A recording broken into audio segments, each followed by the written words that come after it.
இருக்கிறாங்க. உண்மையிலே நம்மளுடைய வாழ்க்கையில் நம்மளுடைய சுய கிரியையை நம்பி நம்மளுடைய சுய பலத்தை நம்பி இல்லாமல் அவர் மேலே வச்சுருக்கக்கூடிய அன்பு, கர்த்தர் எனக்காக இவ்வளவு தூரம் சிலுவையில் அடிபட்டு எனக்காக அவர் நம்ம மேலே வச்ச அன்புக்கு ஈடாக உலகத்தில் எதையுமே சொல்ல முடியாது.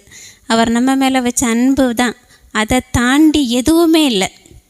நம்ம எதையுமே அதுக்கு ஈக்குவல் பண்ணவும் முடியாது, அதுக்கு மேலே வைக்கவும் முடியாது. எல்லாமே அவர் நம்ம மேலே வச்ச அன்புக்கு நிகராக எதுவுமே இல்லை. அந்த அளவுக்கு அவர் நம்மளை நேசிக்கிறாரு.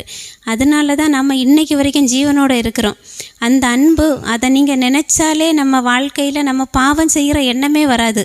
ஏசப்பா எனக்காக இவ்வளவு பண்ணியிருக்காங்களான்னு அந்த அவருடைய அன்பை நினச்சாலே அவருக்கு பிரியமில்லாத காரியம் நம்மக்கிட்ட இருக்காது, எதுவுமே இருக்காது. நம்ம சுயமாக அதை செய்யணும் இதை செய்யணும்னு முயற்சி பண்ண வேண்டிய அவசியமே இல்லை. நம்ம தியானிக்க வேண்டியதெல்லாம் அவருடைய அன்பு. அவர் எவ்வளவு அன்பு வச்சுருந்தா நான் இன்றைக்கி இந்த இடத்துல இருப்பேன் அப்படின்னு ஒரு க்ஷணம் நம்ம யோசித்தாலே நம்மளுடைய நிலைமை, நம்மளுடைய சுயநலம் எல்லாம் ஓடி போயிடும். கர்த்தருக்கு பிரியமாக வாழ ஆரம்பிச்சிருவோம். அப்படிப்பட்ட வார்த்தையை இன்றைக்கி நம்ம கேட்டிருக்கோம். கண்டிப்பாக இன்றைக்கி கேட்ட ஒவ்வொரு வார்த்தையும் நமக்குள்ள வேலை செய்யும்.